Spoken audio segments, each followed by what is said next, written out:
UP की सभी 10 विधानसभा सीटों पर उपचुनाव लड़ेगी बीएसपी, मायावती ने किया ऐलान। केंद्र और यूपी सरकार महंगाई और बेरोजगारी से ध्यान हटाने के लिए बुलडोजर का सहारा ले रही है, मायावती का आरोप। धार्मिक उन्माद फैला रही है सरकार, वक्फ बोर्ड में जबरदस्ती दखल अंदाजी कर रही है। करहल सीट को लेकर बोले deputy CM Brajesh Pathak, booth wise report तैयार कर आगे की कार्य योजना बनाएंगे। महाराष्ट्र में 20 अगस्त से चुनावी प्रचार अभियान शुरू करेगी महाविकास अघाड़ी, सीटों का बंटवारा सर्वे के बाद होगा। ठाणे में उद्धव ठाकरे के काफिले पर हमले का मामला, एमएनएस के 44 कार्यकर्ताओं पर केस दर्ज। कोल्हापुर में शिवसेना उद्धव गुट के नेताओं ने एमएनएस अध्यक्ष राज ठाकरे के फाड़े पोस्टर, एमएनएस के ऑफिस में भी की तोड़फोड़। अपने कार्यकर्ताओं के समर्थन में उतरे राज ठाकरे, कहा आपने पुणे में दिखा दिया, कोई उंगली उठाएगा तो मनसे स्टाइल में डबल जवाब मिलेगा। राज ठाकरे ने कार्यकर्ताओं से शांति की अपील की, विधानसभा चुनाव हमें शांति से लड़ना है। उद्धव ठाकरे के काफिले पर हुए हमले पर बोले संजय राउत, ये हमारे राज्य के लिए ठीक नहीं। संजय राउत ने नाम लिए बिना अमित शाह पर साधा निशाना, कहा हमला दिल्ली के अब्दाली के कार्यकर्ताओं ने किया। संजय राउत बोले सुपारी देकर खेल देख रहे हैं अब्दाली, 2 महीने रुक जाइए, एक्शन का रिएक्शन दिखाएंगे। शिवसेना यूबीटी नेता आनंद दुबे का बयान, महाराष्ट्र में कानून व्यवस्था ध्वस्त हो चुकी है। शिवसेना यूबीटी चीफ उद्धव ठाकरे ने की बैठक, विधानसभा चुनाव पर की चर्चा। बीजेपी महासचिव तरुण चुग बोले इंदिरा गांधी की तानाशाही वाली आत्मा कांग्रेस के नेताओं में आज भी घूम रही है।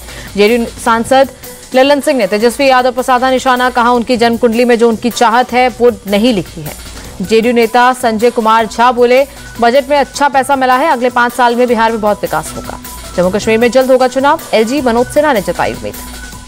हरियाणा के पूर्व सीएम भूपेंद्र सिंह हुड्डा का बयान, बिजनेसमैन किसी भी समाज और विकास के पिलर होते हैं, बिजनेस अगर अच्छा चलेगा तो राज्य का विकास होगा, भूपेंद्र हुड्डा का बयान।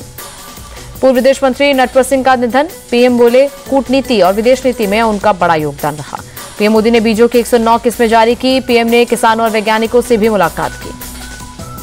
कृषि मंत्री शिवराज सिंह चौहान बोले 109 किस्मों के बीज किसानों का मुनाफा बढ़ाएंगे। केंद्रीय मंत्री अर्जुन राम मेघवाल का बयान, सरकार ने SC/ST रिजर्वेशन में क्रीमी लेयर के लिए कोई निर्णय नहीं लिया है। आरक्षण के मुद्दे पर भाजपा की विश्वसनीयता शून्य हो चुकी है, सपा चीफ अखिलेश यादव का निशाना। कांग्रेस नेता मणिकम टैगोर का बयान, हम जातीय व्यवस्था खत्म करना चाहते हैं, इसीलिए जातीय जनगणना जरूरी है। एनसीपी एससीपी नेता सुप्रिया सुले का फोन और व्हाट्सएप हुए हैक, कॉल या मैसेज नहीं भेजने की अपील की। हिंडनबर्ग रिसर्च के ताजा आरोपों को अडानी ग्रुप ने किया खारिज, कहा अपने फायदे के लिए सार्वजनिक जानकारियों का गलत इस्तेमाल किया। अडानी ग्रुप ने कहा मामले की जांच पहले ही हो चुकी है, सुप्रीम कोर्ट भी सभी आरोपों को खारिज कर चुका है। अडानी ग्रुप की 2 टूक रिपोर्ट में जिन व्यक्तियों या जिन मामलों का जिक्र है उनमें कमर्शियली हमारा कोई लेना देना नहीं। विदेशों में हमारा निवेश पूरी तरह पारदर्शी है और सारी जरूरी जानकारियां हमेशा सार्वजनिक की जाती है, अडानी ग्रुप का बयान। सेबी चीफ और उनके पति ने हिंडनबर्ग रिसर्च के आरोपों को बताया गलत, कहा सभी जरूरी कागजात सेबी को पहले दे चुके हैं। यूपी के सभी विधानसभा क्षेत्रों में तिरंगा यात्रा निकालेगी बीजेपी, 11 से 13 अगस्त तक चलेगा प्रोग्राम। दिल्ली के जवाहरलाल नेहरू स्टेडियम में टफ मैन हाफ मैराथन का आयोजन, मीनाक्षी लेखी ने दिखाई हरी झंडी। हरियाणा के रेवाड़ी में हाफ मैराथन का आयोजन, सीएम सैनी ने दिखाई हरी झंडी। चेन्नई में मेंस्ट्रुअल हाइजीन के प्रति जागरूकता फैलाने की कोशिश, महिलाओं ने साड़ी पहनकर मैराथन में लिया हिस्सा। 15 अगस्त से पहले गुवाहाटी रेलवे स्टेशन पर बड़ी सुरक्षा, आरपीएफ ने डॉग स्क्वाड के साथ किया गश्त। कोलकाता के आरजी कर मेडिकल अस्पताल में पीजीटी डॉक्टर्स का प्रोटेस्ट, महिला डॉक्टर का रेप और हत्या पर जताई नाराजगी। केंद्रीय स्वास्थ्य मंत्री सुकांत मजूमदार की मांग, महिला डॉक्टर की हत्या की सीबीआई जांच हो। यूपी के मिर्जापुर में अवैध चर्च को ध्वस्त किया गया, कई सालों से यहां हो रहा था धर्मांतरण। एमपी के गुना में ट्रेनी प्लेन हुआ क्रैश, दोनों पायलट घायल हुए, शाह शिव एविएशन एकेडमी का था प्लेन।